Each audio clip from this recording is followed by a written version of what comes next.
Welcome to the Story King, where every tale captures your heart and imagination. The Trial of Shadows. The Alpha's blood stained the marble floor of the Great Hall, but Kael Thornridge refused to fall. 5 lunar candidates had already failed. 3 were carried out on stretchers. 1 had simply walked away, trembling, her designer gown torn at the shoulder. The last, a fierce beater from the Northern Ridge Pack, had lasted 17 minutes before the trial's final test broke her resolve. Now she sat in the corner, rocking back and forth, whispering, "I saw it. I saw what he keeps hidden." No one knew exactly what happened behind the obsidian doors of the trial chamber. The Alpha never spoke of it. Those who failed were bound by ancient law never to reveal its secrets. But everyone knew this: in 300 years, no lunar candidate had ever passed. Some said the trial was cursed. Others claimed Kael himself was impossible to please, that he wanted Asterisk to remain alone, ruling the Silvermoon Pack with an iron fist and a frozen heart. After his mate had died in the war against the Shadow Walkers 10 years ago, something in him had shattered beyond repair. "Is there no one else?" Kael's voice echoed through the hall, rough as gravel, cold as winter stone. The remaining pack members exchanged glances. The roster was complete. Every eligible wolf of lunar bloodline from 5 territories had been summoned. Every single one had either failed or refused to try. "Then this gathering is, I'll do it." The voice came from the back of the hall, barely above a whisper, yet somehow it cut through the oppressive silence like a blade. Every head turned. Kael's silver eyes narrowed as he searched the crowd. "Who speaks?" The sea of wolves parted reluctantly, revealing a figure so unexpected that several pack members actually gasped. She was small, dangerously so for a wolf. Her clothes were plain, a simple gray dress that had been mended multiple times. Her dark hair fell in waves around a face that would have been pretty if not for the healing bruise on her left cheekbone and the exhaustion carved into every feature. But her eyes, forest green and absolutely unwavering, those eyes burned with something that made even the strongest wolves look away. "Ember," someone hissed. "The rejected." Kael's expression went completely blank, which those who knew him recognized as a dangerous sign. "You." It wasn't a question. Everyone in the pack knew Ember Ashwood's story. She'd been promised to beat Marcus of the Eastern Ridge since childhood. When she presented as Omega at 18 instead of the beta everyone expected, Marcus had rejected the bond publicly, calling her a genetic disappointment and unfit to carry strong wolves. The humiliation would have destroyed most wolves. Ember had simply endured. For 3 years, she'd lived on the pack's margins, taking the jobs no one wanted, speaking to no one, existing in the shadows. Until now. "I claim my right to attempt the trial," Ember said, her voice stronger now. She walked forward, and Kael caught something that made his chest tighten unexpectedly. She was limping. Fresh injury, probably from working the dangerous night shift at the timber mill. "Absolutely not," growled Marcus from his position near the Alpha's dais. He'd recently married a beta with appropriate bloodlines. "She's Omega. She has no lunar heritage. This is a mockery of tradition. The law states any unmated wolf may attempt the trial," Ember replied, not even looking at her former intended. Her gaze remained locked on Kael. "I'm unmated. I'm a wolf. I claim my right." Kael studied her with an intensity that made several nearby wolves shudder. The Alpha's scrutiny could flay the lies from a person's soul.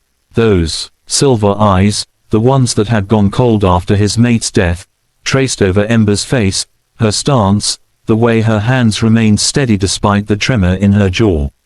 "Do you know what you're asking?" Kael's voice dropped to barely above a whisper, but in the silent hall, everyone heard. 5 trained warriors, 12 lunar-blooded candidates, all failed. "I know, you could die. Everyone dies, Alpha. The question is whether you live first." Something flickered in Kael's expression, surprise, perhaps, or recognition. Whatever it was vanished as quickly as it appeared. He descended from the dais with the fluid grace of a predator, moving toward Ember until he stood close enough that she had to tilt her head back to maintain eye contact. "You're injured," he observed. "I'm functional." Why? The single word carried the weight of genuine curiosity. What could possibly drive an Omega who's been rejected and ridiculed to attempt a trial that breaks alpha-blooded warriors? Ember's smile was sad and slightly bitter. "You assume I have anything left to lose." The truth in those words hit Kael with unexpected force. He saw it then, the same emptiness that had lived in his own chest for a decade. This small Omega with her mended dress and bruised face had already survived her own trial.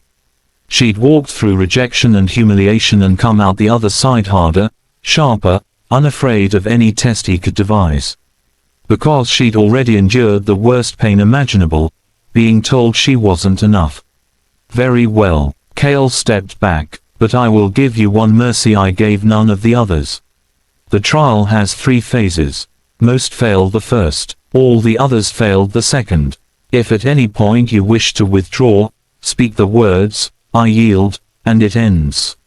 No judgment, no shame." Ember's chin lifted. "I won't need to yield, Alpha. We'll see." The obsidian doors closed behind them with a finality that reminded Ember of a tomb ceiling. The chamber beyond was not what she expected. No torture devices, no obvious dangers. Just a large circular room lit by silver-flamed torches, the walls covered in mirrors that reflected infinite versions of herself and Kael.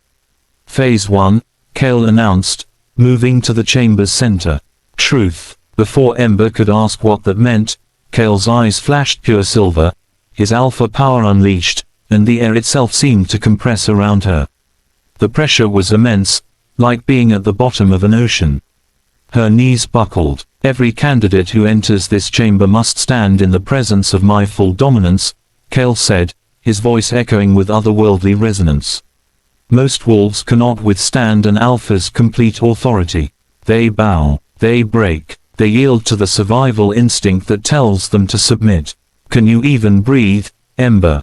She couldn't. Her lungs felt crushed. Her wolf whimpered inside her, every instinct screaming to lower her eyes, show her throat, submit to the overwhelming power filling the room. But Ember had learned something in 3 years of being invisible. When you have nothing, no one can take anything more from you. She forced her head up, met those blazing silver eyes, and smiled through the pain. "I've survived worse than power games, Alpha," she gasped out. "Is that all you have?" Something dangerous and almost appreciative flashed across Kael's face. The pressure intensified until Ember's vision started to darken at the edges. Still, she didn't look away, didn't yield. Her body might betray her, but her will remained diamond hard. Just when Ember thought consciousness would slip away, the pressure vanished. She collapsed to her hands and knees, dragging in desperate lungfuls of air. When she looked up, Kael was watching her with an expression she couldn't decipher. "Phase 2, he said quietly. "Fear." The mirrors around them began to shift and ripple. Ember scrambled to her feet as the reflections changed, showing not herself but her deepest nightmares made manifest.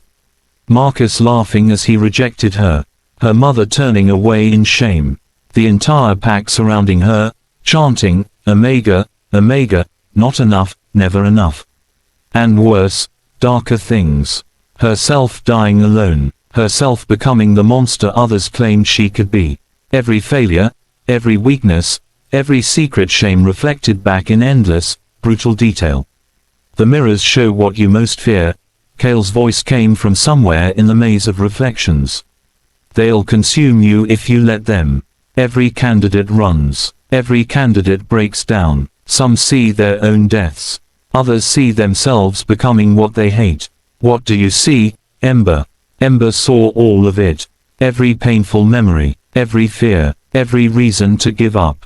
And then she started to laugh. It wasn't a sound of madness but of bitter revelation. "You want to know what I see, Alpha?" She spun slowly, taking in all the horrible reflections. "I see things that already happened. Pain I've already survived. I see myself alone, and I'm already alone. I see myself rejected, already lived it. You can't break me with what's already broken. She faced the direction she thought Kael's voice had come from. Your trial doesn't work on someone who's already fallen apart and put themselves back together.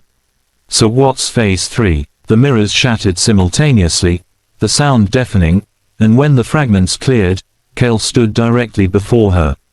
For the first time since the trial began, his cold mask cracked. He looked at her with something raw and honest, recognition. Phase 3, he said softly, and raised his hand slowly toward her face. Ember didn't flinch. His fingers, surprisingly gentle, traced the bruise on her cheekbone.